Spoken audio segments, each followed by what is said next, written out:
Olá, amigos, um prazer muito grande estar aqui com vocês.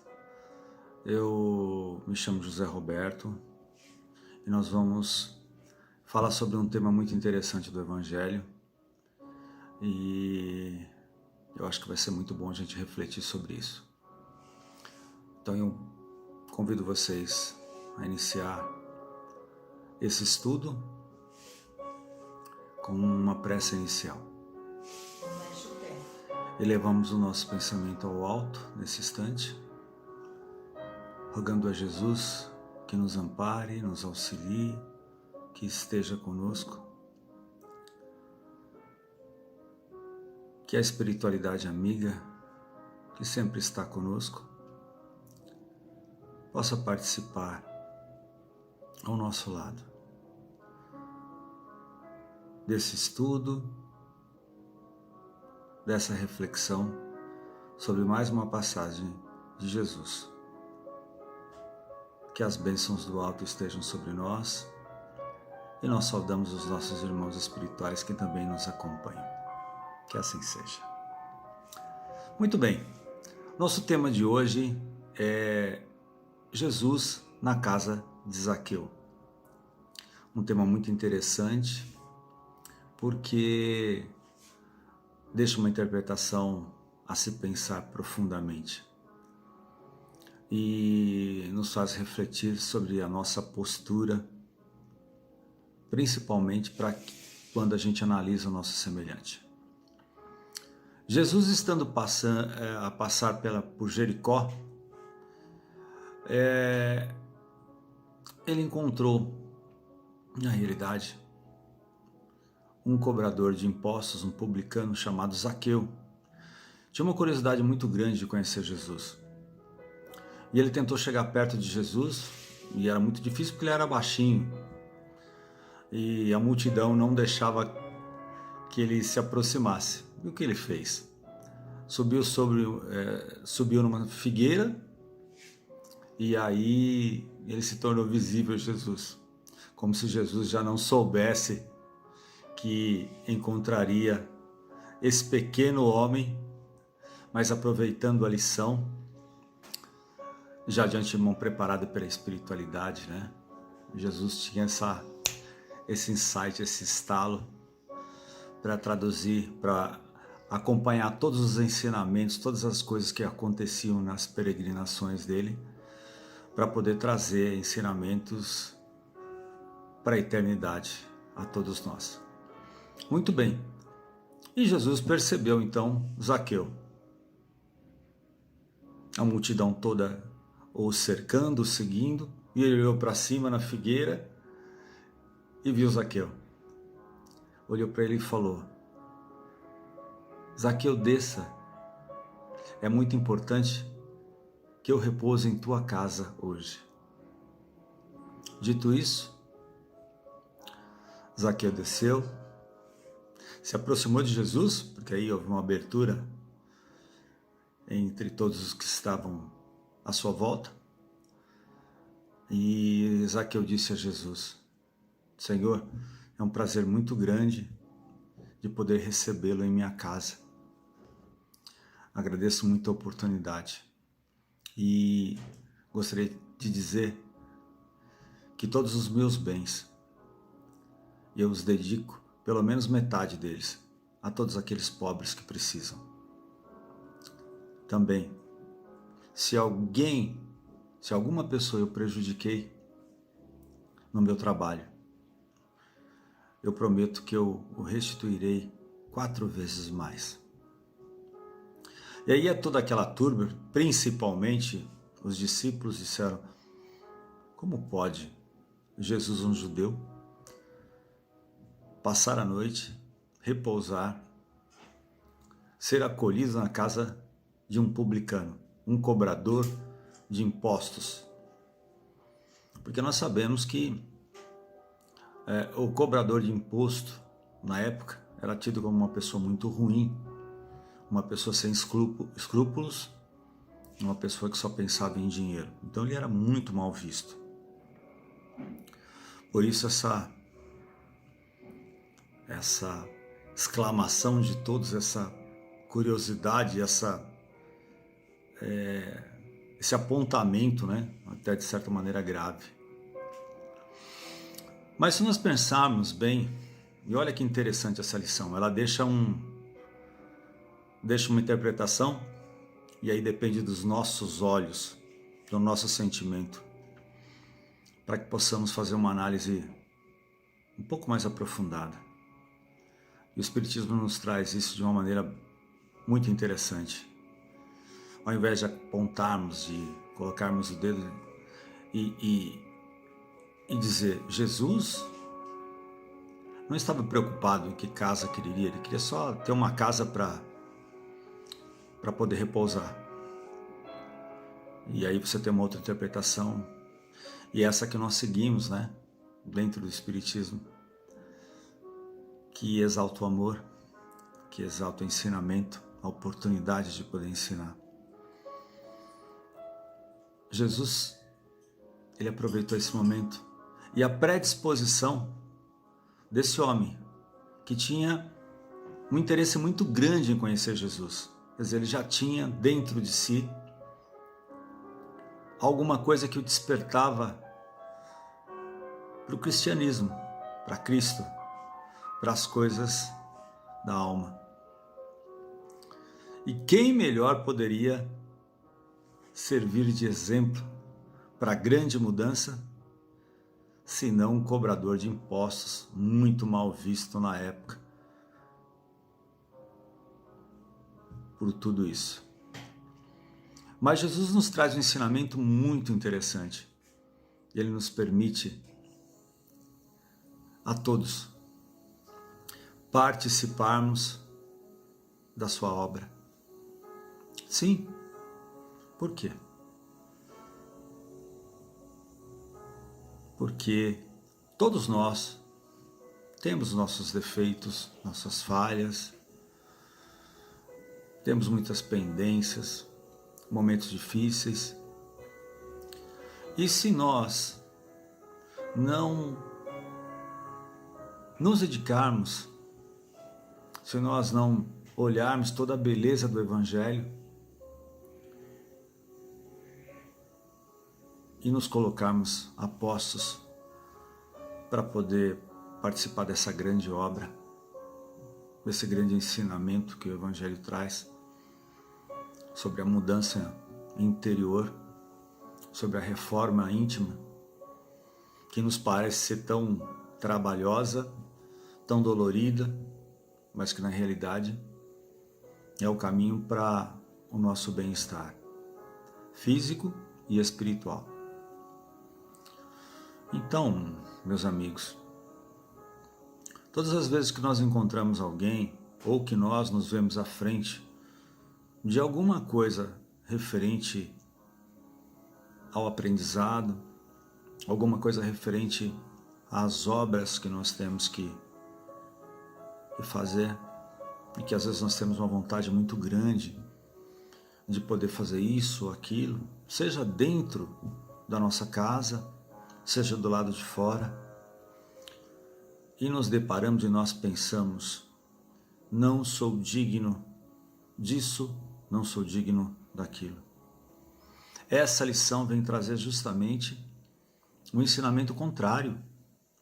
Todos nós podemos fazer a diferença. Todos nós podemos participar das boas obras. Todos nós podemos nos modificar a todo instante. Não vamos esperar nunca nos transformarmos em santos. Deixa para amanhã, vou estar mais disposto. Deixa para amanhã porque eu vou estar mais experiente. Deixa para amanhã porque eu vou ter uma condição financeira melhor. Deixa para amanhã, e a vida nós sabemos que se passa no estalo. E aí nós temos uma existência que deixamos de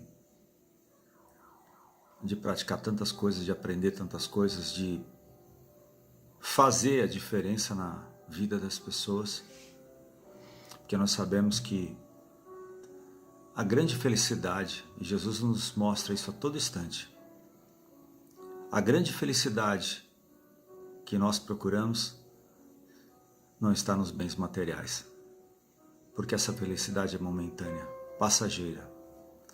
A grande felicidade, ela nasce e vive dentro do nosso coração, vive dentro da nossa alma, e essa felicidade, ela brota e se multiplica todas as vezes que nós erguermos as mãos para operar alguma coisa em favor daqueles que são os nossos irmãos. Dentro da família, dentro da sociedade, dentro do trabalho, aonde quer que a gente esteja. Os atos de amor que nós podemos empregar, ainda que sejamos cobradores de impostos, nós podemos nos modificar e podemos pegar essas boas obras, coisas que nós podemos modificar na nossa vida, transformando o nosso caráter, nosso coração, nossa alma e distribuindo isso a todos os nossos semelhantes. Então nós não vamos ter que esperar nada para amanhã, para depois, para uma época melhor, para uma época X ou Y. Cabe a cada um de nós analisar todo o potencial, todo o tempo que nós temos, abrir uma brecha aqui e ali na grande correria que nós temos no dia a dia e podemos pôr em prática a caridade. Mas que caridade? Quando a gente fala de caridade, parece que a caridade é uma coisa, um bicho de 7 cabeças. E aí nós temos a oportunidade de ajudar o nosso semelhante de diversas maneiras, de viver o Evangelho de diversas maneiras. Nós podemos emanar todo tipo de energia, desde o momento que nós levantamos. Nos levantamos, damos um bom dia. Tem gente que dá um bom dia, nem bom dia dá, né? Tem gente que levanta extremamente nervoso, extremamente azedo, como dizia minha mãe. E tem gente que já acorda sorridente, falando. Eu conheço muitas pessoas assim. Acordam falando demais, sorridente, contente, cantando. Com certeza o dia dessas pessoas vai ser muito melhor do que o dia daquele que acorda ranzinza. Aí ele levanta da cama, dá um tropeçãozinho lá, bate o dedinho no cantinho da cama e ele já solta aquela. Hoje vai ser um dia daqueles. E com certeza o dia se torna muito ruim mesmo, porque ele já abre o campo energético dele para as coisas negativas. E aí tudo vai se encaixando. Nós temos a oportunidade de começar a caridade desde o momento que nós saímos de casa. Quando nós encontramos com a mesma pessoa que nós vemos o tempo todo e podemos dizer bom dia, emitimos uma carga positiva de energia. E às vezes essa carga positiva de um bom dia, de um sorriso ou de uma simpatia apenas pode gerar um dia melhor para essa pessoa. Acreditem, isso acontece. Porque você pode estar entrando num padrão vibratório ruim que a pessoa tem e colocando alguma coisa boa. E isso pode ser o startup para que esse pensamento dela se modifique. Isso é caridade, também é caridade. Nós podemos, no nosso trajeto para o trabalho, fazer a mesma coisa. Se nós estamos dentro de um veículo, dirigindo, e dermos oportunidade para alguém passar num cruzamento, ou quer entrar de um lado ou outro, e a gente permite. Geralmente o motorista do outro carro dá uma buzinadinha, dá um sorriso, ou faz assim com a mão. E aí nós recebemos uma carga de energia muito positiva. Porque nós emitimos uma carga positiva para a pessoa. Isso é caridade. Quando nós chegamos no trabalho, encontramos aquele amigo nosso que não teve uma noite muito boa, ou que não está passando uma semana muito boa, ou que está tendo algum problema, e nós damos um bom dia, um sorriso, isso é caridade. E aí de repente essa pessoa vem em um momento oportuno e nos pergunta algo, fala conosco, e aí nós podemos emitir uma carga positiva. perceber porque ele está triste. E podemos mudar o padrão vibracional dele. Podemos ajudar com uma palavra, talvez uma opinião, se ele solicitar. Isso é caridade. Se nós tivermos a oportunidade de auxiliar alguém, acabou o nosso trabalho, ou o nosso trabalho está pequeno, ou temos um lapso no nosso trabalho, o que é muito difícil, mas pode acontecer, e nós temos alguém que está totalmente atarefado, com muitas coisas para fazer, e a gente sabe que a correria é muito grande, e que as cobranças também são muito grandes. E aí o que acontece? Será que a gente pode dar uma forcinha? Não é meu trabalho, não sou puxa-saco. Podemos ajudar sim. Se a gente ajudar essa pessoa com uma pequena obrigação, é uma coisa a menos que ela tem que fazer. Isso é caridade. Isso gera coisas boas. Recebemos uma energia positiva para nós. Nos revestimos em nosso campo de aura de energia positiva. Alegramos o nosso coração. E a partir do momento que nós começamos a fazer isso o tempo todo, nós começamos a acostumar a fazer o bem. E aí voltando novamente a Jesus. Por que Jesus escolheu o cobrador de impostos? Porque ele é cheio de defeitos e falhas. Porque ele tem muita coisa a burilar dentro dele. Mas você quer saber? Jesus, a espiritualidade, não procura os santos para o trabalho. Os santos já procuram o trabalho automaticamente e já fazem. Grandes almas trabalham por excelência. É o ar que eles respiram.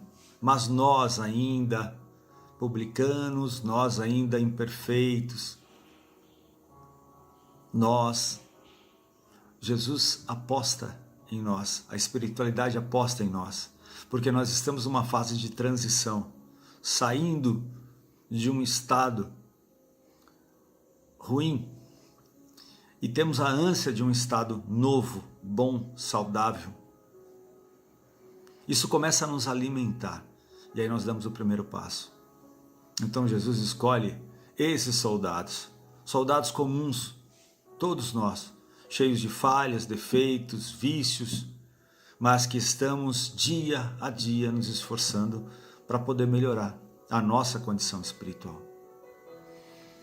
E o interessante, façamos o teste. O interessante é que toda vez que nós provocamos o sorriso em alguém, nossa alma se alegra, nossa essência se torna melhor. Nós sabemos que a felicidade não é desse mundo. Não é aqui que nós vamos ser felizes, mas é aqui que nós podemos começar a construir a verdadeira felicidade. No nosso relacionamento, na nossa família, com os nossos pais, com os nossos filhos, com os nossos irmãos, com os nossos amigos, com os nossos colegas.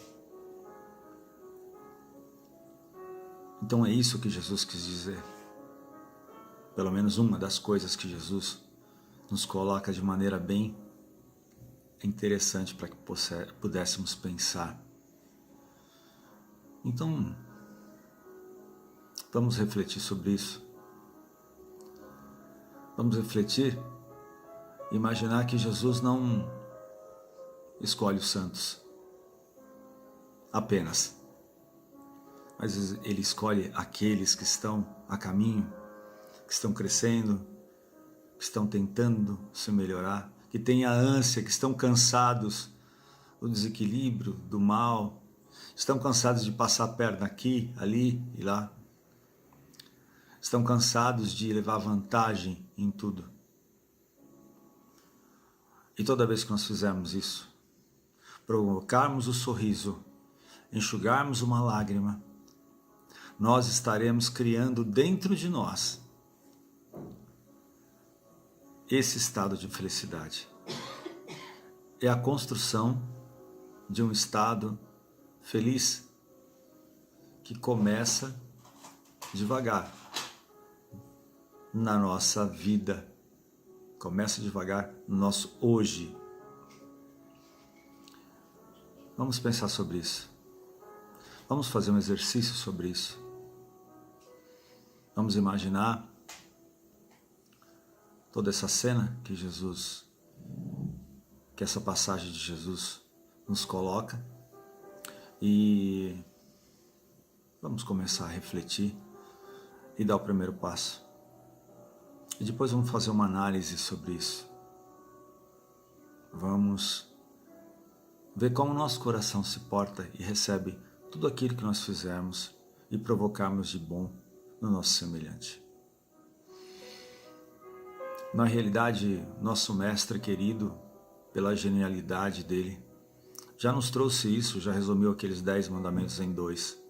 Amar a Deus sobre todas as coisas, amar o próximo como a ti mesmo, fazendo ao seu semelhante tudo aquilo que você gostaria que o seu semelhante fizesse a você. Se nós seguirmos essa máxima, essa segunda máxima, simples, né? O nosso mundo estaria muito melhor. Então vamos todos refletir sobre isso, pensar sobre isso e se preocupar um pouco mais com todos aqueles que estão à nossa volta. Nós com certeza estaremos muito mais felizes. E Jesus também estará conosco. Um grande abraço a todos.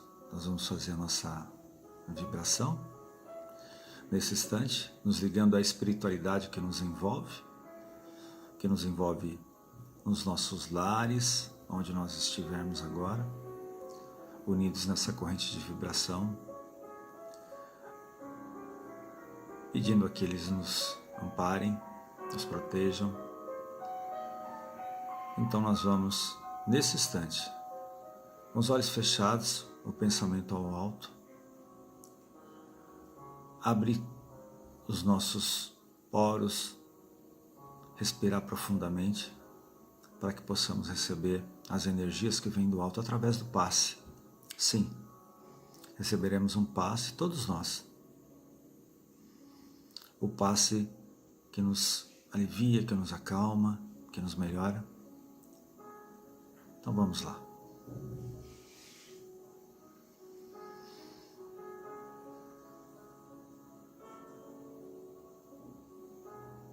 Em consonância com os ensinamentos de Jesus e com essa paz que nos envolve nesse instante, ligamos nossos pensamentos ao nosso Mestre querido, a Deus nosso Pai,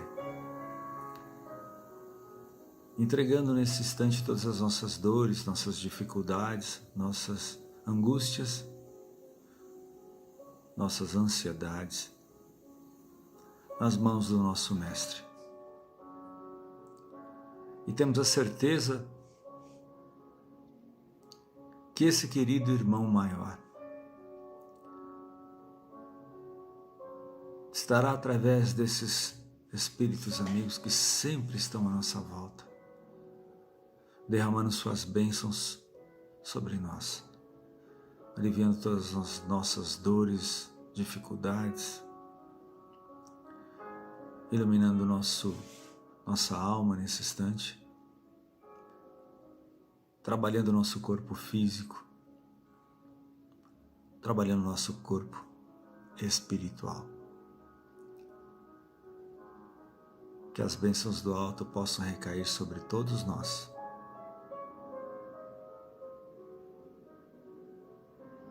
Sintamos a energia sobre o nosso corpo e a alegria sobre a nossa alma.